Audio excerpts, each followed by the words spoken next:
ঢাকার ডেমরায় দুই স্কুল শিশুর লাশ উদ্ধারের ঘটনায় দুইজনকে গ্রেফতার করেছে পুলিশ।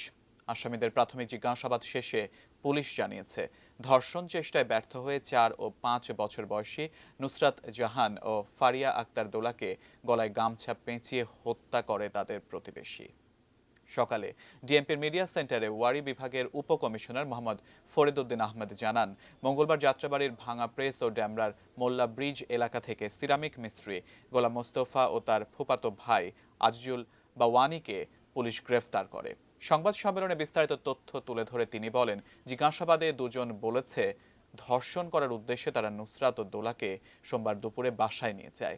পরে ধর্ষণে ব্যর্থ হয়ে তাদের হত্যা করে। দুই শিশুকে হত্যার ঘটনায় ডেমরা থানায় একটি মামলা করা হয়েছে। সোমবার রাতে স্থানীয় আবুলের বাড়ির নিচতলায় মোস্তফার বাসার খাটের নিচ থেকে দুই মেয়ের মরদেহ উদ্ধার করে পুলিশ। সেই লিপস্টিকের প্রলোভন দেখিয়ে মোস্তফা তার নিজের ঘরে নিয়ে আসে, বাচ্চা দুটোকে নিয়ে আসে। যখন রুমের দরজা বন্ধ করে দেয় তখনই বাচ্চারা চিৎকার করতে থাকে।